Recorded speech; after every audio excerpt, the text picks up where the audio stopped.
बिस्मिल्लाहिर्रहमानिर्रहीम अस्सलाम वालेकुम। आज मैं फिर से हाज़िर हूँ बहुत ही आसान और बिल्कुल नई कचौरी की रेसिपी के साथ। एक पाव चिकन से आज हम बनाएंगे बहुत ही मज़ेदार, खस्ता और मुंह में घुल जाने वाली कचौरी। इतनी मज़ेदार कचौरी बनेगी कि घर वाले आपकी तारीफ़ें करते नहीं थकेंगे। सारी टिप्स एंड ट्रिक्स मैं आप लोगों के साथ शेयर करूँगी। बिना स्किप किए वीडियो को लास्ट तक देखिएगा। चैनल पर नए हैं तो काइंडली चैनल को सब्सक्राइब कर लें। चलिए रेसिपी शुरू करते हैं। सबसे पहले हम डो तैयार करेंगे। उसके लिए हमें चाहिए 3 कप मैदा। मेजरिंग कप की बजाय आप मैदे को नापने के लिए कोई भी सिंपल कप इस्तेमाल कर सकते हैं। आधा खाने का चम्मच इसमें नमक शामिल करेंगे और इसको अच्छी तरह से मिक्स कर देंगे। नेक्स्ट हम इस पर डालेंगे 1/4 कप मेल्ट किया हुआ घी। आप इसकी बजाय बटर भी इस्तेमाल कर सकते हैं। घी और मैदे को हाथों की मदद से अच्छी तरह से मिक्स कर लेंगे, वेल कंबाइन कर लेंगे। अच्छी तरह से मिक्स करने के बाद जब हम मैदे को हाथ में पकड़ें तो ये इस तरह से बाइंड होना चाहिए। अगर मैदे की मुट्ठी नहीं बन रही है तो आप इसमें थोड़ा सा घी मज़ीद शामिल कर लें। हस्बे ज़रूरत नीम गर्म पानी से हम इसकी एक बिल्कुल सॉफ्ट सी डो बना लेंगे। एक बड़ा मग मैंने यहाँ पर नीम गर्म पानी लिया है। तो अभी देखते हैं कि यहाँ पर कितना पानी इस्तेमाल होता है। आधा कप पानी मैंने पहले शामिल कर दिया था। थोड़ा सा मिक्स करने के बाद बाकी का जो आधा कप है वो भी हम इसमें डाल देंगे और इसको अच्छे से मिक्स कर लेंगे। थोड़ा सा मैदा मुझे अभी ड्राई लग रहा था तो 2 से 3 खाने के चम्मच पानी मैंने इसमें मज़ीद ऐड किया है। तो यहाँ पर 3 कप मैदे की डो बनाने के लिए एक बड़ा मग और 2 खाने के चम्मच पानी इस्तेमाल हुआ है। डो को गूंदने के लिए हमें हाथों को ऑयल या घी की मदद से अच्छी तरह से ग्रीस कर लेना है, क्योंकि डो बिल्कुल सॉफ्ट है और ये बहुत ज़्यादा स्टिकी हो रही है। तकरीबन 6 से 7 मिनट तक अपने डो को बहुत ही अच्छे से गूंदना है, जब तक कि ये बिल्कुल सॉफ्ट ना हो जाए। जितने अच्छे तरीके से डो को नीट करेंगे उतनी ही ये सॉफ्ट बनेगी और आपको इसको हैंडल करने में आसानी होगी। तकरीबन 6 से 7 मिनट तक मैंने डो को बहुत ही अच्छे से गूंद दिया है। अब हम इसको कवर करके तकरीबन आधे घंटे का रेस्ट देंगे। तो जब तक हमारी डो सेट होती है हम कचौरी के लिए बना लेते हैं एक बहुत ही मज़ेदार सी फिलिंग। फिलिंग बनाने के लिए हम सबसे पहले एक कढ़ाई में 3 खाने के चम्मच घी डालेंगे। आधा कप बारीक कटे हुए प्याज इसमें डालेंगे और इसको हल्का सा सौते कर लेंगे। यहाँ पर हमने प्याज को ब्राउन नहीं करना, बस हल्का सा सॉफ्ट करना है। नेक्स्ट हम इसमें डालेंगे एक मीडियम साइज़ का टमाटर बारीक काट कर। 8 से 10 बारीक कटी हुई हरी मिर्चें शामिल करेंगे और इसको अच्छी तरह से मिक्स कर लेंगे। कुछ स्पाइसेस इसमें ऐड करेंगे। नमक 1 चाय का चम्मच या फिर हस्बे ज़रूरत, सुरख मिर्च 1 खाने का चम्मच, ज़ीरा 1 चाय का चम्मच, अदरक का पाउडर 1 चाय का चम्मच, लहसुन का पाउडर 1 चाय का चम्मच, गरम मसाला पाउडर 1 चाय का चम्मच और कसूरी मेथी आधा खाने का चम्मच। अच्छी तरह से मिक्स करने के बाद इसको तकरीबन 3 से 4 मिनट तक पका लेंगे। घर के बिल्कुल सिंपल मसालों के साथ बहुत ही मज़ेदार सी ये कचौरी की फिलिंग बनके रेडी होती है, तो ट्राई ज़रूर कीजिएगा।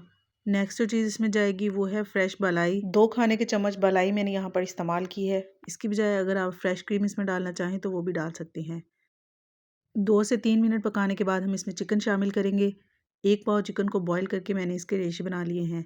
1 कप बारीक कटी हुई बंद गोभी डालेंगे, आधा कप उबले हुए मटर और थोड़ी सी शिमला मिर्च बारीक कटी हुई। अपनी पसंद से जो भी वेजिटेबल्स आप इसमें ऐड करना चाहें वो कर सकती हैं। चिकन क्योंकि ऑलरेडी पका हुआ है तो फिलिंग को हमें बहुत ज़्यादा देर पकाने की ज़रूरत नहीं है, सिर्फ 2 से 3 मिनट हम पकाएंगे। इसके बाद फ्लेम को ऑफ कर देंगे और फिलिंग को ठंडा कर लेंगे। अब हम कचौरी के लिए पेड़े तैयार करेंगे।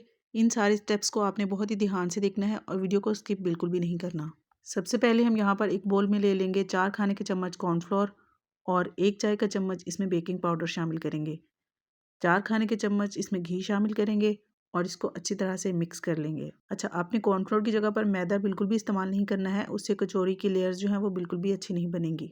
घी मुझे थोड़ा ठंडा लग रहा था और ये अच्छे से मिक्स नहीं हो रहा था, तो मैंने माइक्रोवेव में इसको हल्का सा गर्म करके अच्छी तरह से मिक्स कर लिया है। तो यहाँ पर हमारी जो डो है वो अच्छे से सेट हो चुकी है। अब हम इसके पेड़े बना लेंगे। आप देख सकते हैं कि बिल्कुल सॉफ्ट डो मैंने यहाँ पर बनाकर तैयार की है। तो जब भी आप कचौरी बनाएं आपने बिल्कुल इसी तरह की सॉफ्ट डो बनानी है, आपकी कचौरी बहुत अच्छी बनेगी। छोटी बड़ी जिस भी साइज़ की आपने कचौरी बनानी है उसके हिसाब से आपने पेड़े बना लेने हैं। 3 कप मैदे से हमारे पास यहाँ पर मीडियम साइज़ के 10 पेड़े जो हैं वो बनकर तैयार हुए हैं। तो बाकी पेड़ों को हम साइड पे रख देते हैं और एक पेड़े को हाथ की मदद से हल्का हल्का प्रेस करते हुए इसको बेल लेते हैं। अच्छा, डो बिल्कुल सॉफ्ट है, आपको बेलन वगैरह की कोई भी ज़रूरत नहीं पड़ेगी, बल्कि हाथों की मदद से ही आप इसको ईजिली सेट कर सकते हैं। अच्छा, एक बात मैं यहाँ पर आपको बता दूं कि जब आपने कचौरी को बेलना है तो आपने काउंटर पर मैदा वगैरह कुछ भी डस्ट नहीं करना है। हाँ, अगर डो बेलन के साथ या फिर काउंटर के साथ चिपक रही है तो आप ऑयल या घी वगैरह लगा सकते हैं। पेड़े को बेलने के बाद हम थोड़ी सी कॉर्नफ्लोर की स्लैरी लेंगे और इसको अच्छी तरह से स्प्रेड कर देंगे। पहले हम डो को दोनों साइड से इस तरह से फ्लिप करेंगे। दोनों साइड से फोल्ड करने के बाद एक मरतबा हाथ से हल्का हल्का प्रेस कर देंगे ताकि जो घी हमने इसके अंदर लगाया है वो बाहर ना निकले। तो बस इस तरीके से हमारा जो एक पेड़ा है वो बनकर तैयार हो गया है। बाकी के जो सारे पेड़े हैं वो भी हम इसी तरीके से बनाकर तैयार कर लेंगे। जब हम सारे पेड़े बना लेंगे तो तकरीबन 10 से 15 मिनट के लिए हमने इनको कवर करके रखना है ताकि जो हमने घी की लेयर्स इसके अंदर लगाई हैं वो सेट हो जाएं। और 15 मिनट रेस्ट देने के बाद सेम प्रोसेस जो है वो हमने दोबारा करना है। दोबारा से एक पेड़ा लेंगे और हल्के हाथ से सेट करते हुए इसको फैला देंगे। कॉर्नफ्लोर की स्लैरी लगाएंगे, दोनों साइड से फ्लिप करके इसको इस तरीके से फोल्ड कर देंगे। बस ये प्रोसेस हमने 2 दफ़ा ही करना है। इस तरह करने से हमारी जो कचौरी है इसके अंदर बहुत ही ज़बरदस्त सी लेयर्स बनेंगी और बहुत ही खस्ता कचौरी जो है वो बनकर तैयार होगी। तो सारे पेड़े मैंने यहाँ पर बना लिए हैं। दोबारा से इनको 15 मिनट का रेस्ट देंगे। तो 15 मिनट के बाद यहाँ पर हमारी जो कचौरी के पेड़े हैं वो बनकर तैयार हो चुके हैं। तो यहाँ पर हम दोबारा हाथ की मदद से हल्का हल्का प्रेस करते हुए पेड़े को बेल लेते हैं। अच्छा, एक बात का आपने ख्याल रखना है कि पेड़े को आपने ना तो बहुत ज़्यादा मोटा बेलना है और ना ही बहुत ज़्यादा पतला। अगर बहुत ज़्यादा मोटा बेलेंगे तो जो कचौरी है वो अंदर तक पकेगी नहीं, और अगर बहुत पतला बेलेंगे तो जो कचौरी की लेयर्स हमने बनाई हैं वो बिल्कुल ख़राब हो जाएंगी। चारों साइडों से फोल्ड करने के बाद हमने कचौरी को बहुत ही अच्छी तरह से बाइंड कर लेना है ताकि जब हम कचौरी को फ्राई करें तो वो नीचे से खुले नहीं और इसका बैटर बाहर ना निकले। तो बस इसी तरीके से हमने जो सारे पेड़े हैं वो बनाकर तैयार कर लिए हैं। अब हम कचौरी को फ्राई करेंगे। अच्छा, कचौरी को फ्राई करते वक्त अक्सर लोग जो गलती करते हैं वो ये होती है कि ऑयल ज़्यादा गर्म कर लेते हैं। ऑयल या घी जिसमें भी आप कचौरी को फ्राई करें वो बस इतना गर्म होना चाहिए कि आप इजीली इसको फिंगर से टच कर सकें। कचौरी को घी में डालने से पहले हमने इसको हाथ की मदद से हल्का हल्का प्रेस करके थोड़ा सा फ्लैट कर लेना है। बिल्कुल राउंड शेप में हमने इसको घी में नहीं डालना है।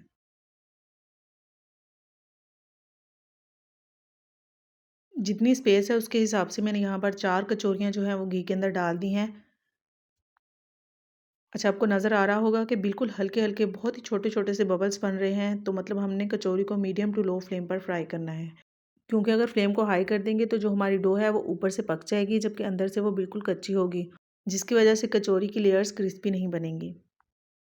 तो जब तक यहाँ पर हमारी कचौरियाँ जो हैं फ्राई हो रही हैं, आप लोग जल्दी से वीडियो को लाइक कर दें और अगर फर्स्ट टाइम चैनल को विज़िट कर रहे हैं तो चैनल को भी सब्सक्राइब कर लें ताकि इसी तरह की मज़े मज़े की वीडियोस आप लोगों को मिलती रहें। तकरीबन 2 से 3 मिनट एक साइड से कचौरी को पकाने के बाद हम इसकी साइड चेंज कर देंगे और इसी तरीके से दूसरी साइड से भी फ्राई कर लेंगे। 7 से 8 मिनट में हमारी जो कचौरियाँ हैं वो बहुत ही अच्छे से फ्राई हो जाएंगी। परफेक्ट तरीके से स्टेप बाय स्टेप जिस तरह से बेकरी वगैरह में कचौरी बनती है वो रेसिपी मैंने आप लोगों के साथ शेयर की है, तो इस वीडियो को आप लोग सेव करके रख लें। रमज़ानुल मुबारक में आप ये कचौरियाँ अफ्तारी में अपने घर वालों के लिए बनाएं, उनको बहुत पसंद आएंगी। इसके अलावा अभी सर्दी का मौसम है तो गर्मा गर्म कचौरी को आप शाम की चाय वगैरह के साथ इंजॉय कर सकती हैं, या फिर आप इन स्नैक्स को किसी टी पार्टी या दावत वगैरह के लिए भी बना सकती हैं। तो यहाँ पर हमारी जो कचौरियाँ हैं वो अच्छे से फ्राई हो चुकी हैं।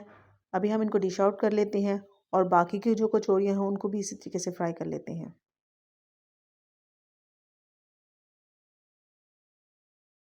तो यहाँ पर हमारी जो सारी कचौरियाँ हैं वो फ्राई हो चुकी हैं। बहुत ही ज़बरदस्त बिल्कुल खस्ता कचौरी बनकर तैयार हुई है। स्टेप बाय स्टेप अगर आप इस रेसिपी को फॉलो करेंगे तो इसी तरह की बेहतरीन किस्म की कचौरियाँ आप भी घर पर बना सकते हैं। आई होप आप लोगों को मेरी आज की कचौरी की रेसिपी जो है वो पसंद आई होगी। ट्राई ज़रूर कीजिएगा और अपना फीडबैक मेरे साथ ज़रूर शेयर कीजिएगा। रेसिपी अच्छी लगे तो इसको लाइक और शेयर ज़रूर कर दिया करें, और अगर मेरी कोई वीडियो फर्स्ट टाइम वॉच कर रहे हैं तो चैनल को भी सब्सक्राइब कर लें ताकि इसी तरह की मज़े मज़े की रेसिपीज़ आप लोग इंजॉय कर सकें। फिर मिलते हैं इंशाल्लाह बहुत जल्द एक नई रेसिपी के साथ। अपना बहुत सारा ख्याल रखिएगा और मुझे दुआओं में ज़रूर याद रखिएगा। अल्लाह हाफिज़।